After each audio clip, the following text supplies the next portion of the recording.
Welcome to the Slop Farm. Enjoy the video. In this video, I will explain how to make a picture frame. First, let's gather our materials. You'll need wood or molding strips, a miter saw for precise cuts, a measuring tape, and strong wood glue. Don't forget your chosen picture.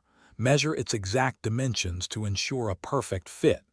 Having everything ready makes the process smooth and enjoyable, saving you time later. Now, let's focus on precise measurements and cuts.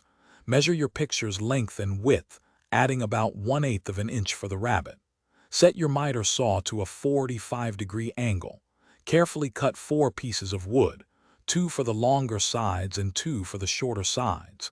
Each piece needs both ends angled inward to form perfect 90-degree corners when joined.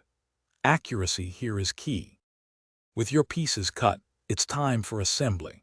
Apply a thin, even layer of wood glue to the mitered edges of 2 adjacent pieces. Carefully join them, making sure the corner forms a perfect 90-degree angle. Use a strap clamp or corner clamps to hold the frame tightly together. Allow the glue to dry completely, typically for at least 24 hours, to ensure a strong, lasting bond. Finally, let's add the finishing touches to your beautiful frame. Begin by sanding the entire frame smooth, starting with a medium grit sandpaper and progressing to a finer grit.